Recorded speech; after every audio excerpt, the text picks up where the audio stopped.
Secondly, hearing of curates is a test of our submission to them and compliance with them. For so it is required by law, as the act themselves say, quote, that a cheerful concurrence, countenance, and assistance given to such ministers, and attending all the ordinary meetings for divine worship, is an evidence of a due acknowledgment of, and hearty compliance with, His Majesty's government, ecclesiastical and civil, as now established by law within this kingdom, unquote. Act of Parliament, July 10th, 1663. And themselves look on all such as obey this act as their friends. Hence, if this be sinful to submit to them, and comply with their establishment in obedience to a sinful act of Parliament, then it is sinful to hear them. But the former is true, as hath been shown. Therefore, thirdly, hence it follows by native consequence that hearing of curates is a sign of our approbation to them. For he that gives that which is required and accepted, and interpreted as an evidence of a due acknowledgment, and of compliance with the government ecclesiastical, gives the sign of his approbation of it. But the hearer of curates does that in obedience to the act requiring, accepting, and expressly interpreting it so.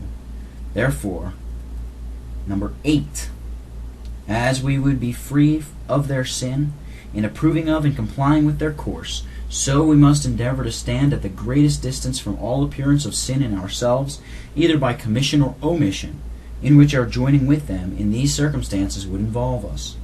For we must abstain from all appearance of evil, 1 Thessalonians 5, verse 22, and from everything that circumstances may make sinful. For otherwise, suppose a thing might be materially lawful and not sinfully sinful. Yet circumstances may make it sinful, and countenancing it, so circumstantiating, doth infer a communion in these circumstances that makes it sinful. They that eat of the sacrifice are partakers of the altar. And if the altar be not of God's approbation, the thing offered, though otherwise lawful to be eaten, cannot justify the eaters so circumstantiated. An idol is nothing, and that which is offered in sacrifice to idols is nothing. Yet they who eat of it, when they know it is so circumstantiated, have fellowship with devils. 1 Corinthians 10:18, 19, 20, and 21. And it is called idolatry, which provokes the Lord to jealousy, especially when an action is so circumstantiated that it would infer an omission of our duty and a declining from or denying of our testimony. Then it is clearly sinful.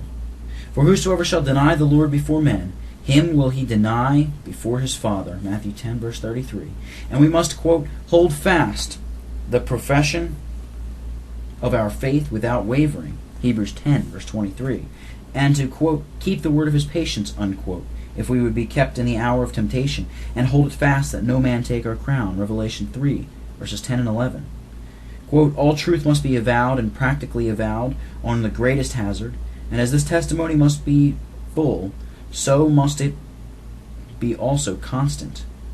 It was Demas's shame that the afflictions of the gospel made him forsake the apostle after great appearances for Christ, and therefore whatever truth or duty is opposed, that becomes the special object of this testimony, unquote. Rectius Instruendum, Confutation 3, Dialogue, Chapter 1, pages 18 and 19. Hence, if hearing of the curates would infer and involve us under the guilt both of commission of sin and omission of duty, then we cannot hear them without sin. But the former is true, therefore also the latter. I prove the mirror by parts. First, that it would infer and involve us under the guilt of commission of sin. All that is said above both doth evince it, and besides palpable breach of covenant, hereafter to be charged and cleared, and idolatry is a great sin of that nature. But the hearing of the curates doth infer this, which may be made out thus. The breach of the second commandment is idolatry. For to make the sins against that command odious, they are all comprehended under that odious name of worshipping images, as the sins against the seventh are called adultery, comprehending all unchaste thoughts, words, and actions.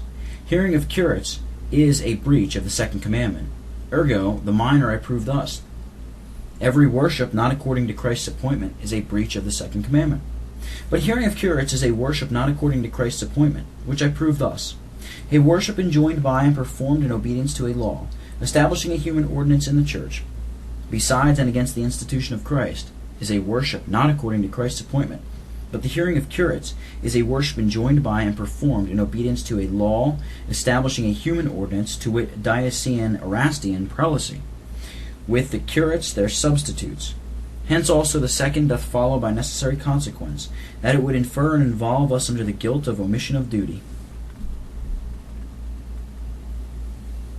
For first, if reductively it may involve us under the guilt of idolatry and breach of the second commandment, then it will infer the guilt of omission of these necessary duties incumbent to the Lord's people, with a reference to idolatry, to make no covenant with them, nor with their gods, nor let them dwell in the land, lest they make us sin. Exodus 23, verses 32 and 33. Exodus 34, verses 14 and 15. To overthrow their altars and break their pillars, and destroy the names of them out of the place. Deuteronomy 12, verse 3, and Judges 2, verse 2. I do not adduce these precepts to stretch them to the full measure of the demerit of the grossest of idolaters, for as there are degrees of breaches of the commandment, some grosser, some smaller, so there are also degrees of punishment. And as to the manner of destroying and extirpating all pieces of idolatry, but that the commands, being founded upon a moral ground, lest they be sins and snares unto us, do oblige us to some endeavor of expelling, extirpating, and overthrowing all pieces of idolatry, according to the word and our covenants. Quote, and that the true and right zeal of God should and would not only inspire all with an unanimous aversion against the profane intruding curates, but animate us as one man to drive away these wolves and thieves, and to eradicate these plants which our Heavenly Father never planted. Unquote. Naphtali, Prior Edition, page 108. The least duty that can be inferred is that of the apostles. Flee from idolatry, 1 Corinthians 10, verse 14. Which idolatry, there mentioned to be avoided, is to eat of the sacrifices offered to idols, whence we infer that if to eat of things consecrated to idols be idolatry, then also to partake of sacred things consecrated by idols must be idolatry, as the curate's dispensing of ordinances is consecrated by, and hath all its sanction from, an idol of diocesan Erastian prelacy.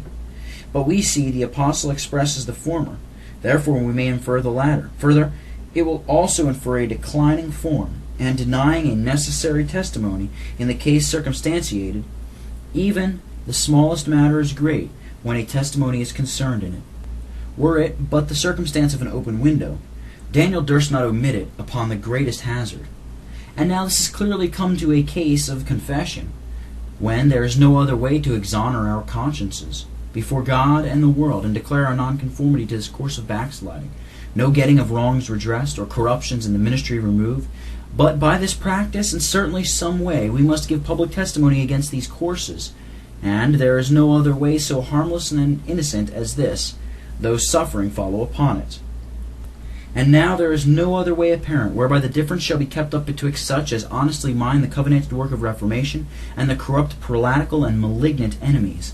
But this argument also will infer the expediency of withdrawing from all ministers, with whom our circumstantiate joining would involve us in a participation with their defections. Number 9. As we would endeavor to avoid sin in ourselves, so we must have a care to give no occasion of others sinning, by our taking liberty in a promiscuous joining in church communion, whereby we may offend, and stumble the conscience of others. For to that, in this as well as in other things, we must have a special respect, and forbear things not only for our own unclearness, but for the sake of others also. If therefore the hearing of curates be a scandal, we must refuse it, be the hazard what will. For, quote, whosoever shall offend one of Christ's little ones, it were better for him that a millstone were hanged about his neck. Unquote. Matthew 18, verse 6. Quote, no man must put a stumbling block or an occasion to fall in his brother's way. Unquote. Romans 14, verse 13. They that, quote, sin so against the brethren wound their weak conscience. They sin against Christ. Unquote. 1 Corinthians 8, verse 12. We must forbear some things for conscience' sake. Quote, conscience, I say, not our own, but of others, giving none offense, neither to the Jews, nor to the Gentiles, nor to the church of God. Unquote. 1 Corinthians 10, verses 28, 29, and 32. And so, quote, cut off all occasion from them that desire occasion. Unquote. 2 Corinthians 11, verse 12. Quote, "These commands discharge whatever practice gives occasion to our brother's sinning, of calling truth in question, of acting with a doubting conscience, or which weakens his periphery or assurance, and neither the lawfulness nor indifferency of the thing itself, nor men's authority commanding it, nor the weakness, yea, or wickedness of those in hazard to be stumbled, will warrant the doing of that out of which offense arises." Unquote. Rectius Instruendum, Confucian 3, Dialogue, Chapter 1, page 19. Mr. Durham, in that foresighted place faith, quote, "It carries offense along with it, in reference to the party who runs unsent. It proves a strengthening and confirming of him, and so a partaking of his sin. In reference to others, either strengthens them by that example, or cast themselves in that snare, which possibly may be their ruin, or it grieves them and makes them sad, who are tender of such things, or gives occasion to make all difference of that kind to be thought light of." Unquote. Hence, if hearing of the curates be an offense or scandal, both in reference to malignants and in reference to the godly, and in reference to the posterity, then it must be avoided. But the former is true, which is evidenced by parts. First, in reference to malignants, it hardens and encourages them in their opposition to the work of God, and all backsliders and compilers with them in their apostasy. This strengthens their hands in their wicked courses, when they see how they are countenanced by all, and that there is no disrespect put upon them, nor dissatisfaction evinced against their courses.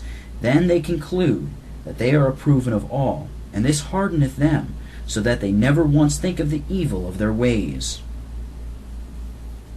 Next, in reference to the godly, it stumbles the truly tender, by encouraging them to do contrary to their light and conscience, even when they are not clear to hear them. Then they are emboldened thereunto, when they see others doing so, and so it tends to the wounding of their peace, and which makes them halt in the ways of the Lord. Lastly, with reference to posterity, it would prejudge them very much, though now the honest party be not in a capacity to transmit the work of reformation unto their posterity, in such a manner as were to be wished. Yet they should do something for keeping fresh the memory of the good old cause, by keeping up some footsteps of a standing controversy for Zion's interest against the common enemy. But now, let all join with and own the curates. What appearance of this shall the posterity see? Shall not they conclude that the day is lost and the cause is gone, when they see this generation hath fled the fields, or rather sold and betrayed the cause, by owning, countenancing, and complying with the enemy, and no standing testimony against these corruptions? Whereas, if betwixt the people of God and the common enemies of God to be seen, posterity shall in some measure be kept from being deceived, and shall see the interest of Christ not killed nor buried quick, but living through in a bleeding condition, and this will occasion their engaging for Christ, and interesting themselves in the quarrel. And it is far better to see the cause of Christ owned, though by suffering and blood, than sold and betrayed by base fletching and complying with persecutors. This argument may be also found, and infer a withdrawing from the addressing ministers who, to the great scandal of Presbyterians, give forth their addresses in the name of all of that persuasion. Number 10. Our duty to themselves, yea, our greatest office of love we owe to them, in order to their conviction, does oblige us to withdraw from them. This may seem a paradox, yet it will be apparent if we search the Scriptures to see what we owe to scandalous brethren. There we find it is a duty to endeavor by all lawful means to shame them out of their sin, and it is an argument of hatred when we do not rebuke our neighbor, or when we suffer sin upon him. If we consider them as neighbors and friends, we must use endeavors to take away their sin from them. If we consider them not as such, but as enemies, then we must avoid them and not be mingled with them, as I could adduce many scriptures for that. But I suppose all that will oppose my thesis would have them considered as friends. Well then, if they be scandalous brethren, this is the way prescribed by the apostle to deal with them, in order not to suffer sin upon them, that we should withdraw from them our company. And if we must withdraw our company, then also a fortiori we must deny them our religious communion, for that must either be included there or necessarily inferred.